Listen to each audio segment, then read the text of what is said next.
I'm sure someone will do a scientific test and get exact values out of this. But I think in general, if you were expecting 6 hours of screen on time out of an A plus flagship phone all day, convenient, then expect closer to 4.5 to 5 out of this.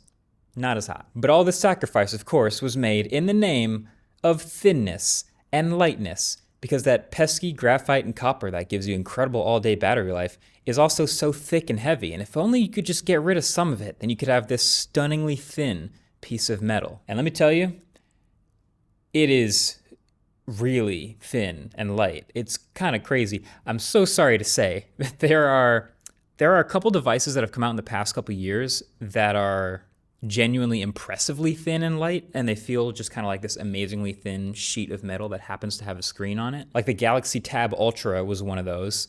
The new iPad Pro was another one of those from this past year. And this phone is another one of those. Like, it's one of those things where, okay, yeah, it looks a little thinner on video, whoop-de-doo, snazzy commercial, great. I put it up next to another phone, it makes it look thick. Cool, it could do that. But then you hold it and start using it, and that is the exact moment that it starts being impressive. Like, I've showed this phone now to a whole bunch of people in this studio and out there in the real world. And, looking at it even, they'd be, oh, yeah, it looks kind of thin. But then I'd hand it to them, and then they'd be super impressed when they actually hold the thing. Now, will that feeling go away after a couple of months of using this phone? Yeah, maybe a little bit. Will this feel totally pointless to some people once they put a case on the phone? I think for some people, yes. Honestly, this phone with a case on it, though, is still thinner than any regular phone with a case on it. But then, will this phone have durability issues, like a certain other thin phone in the past?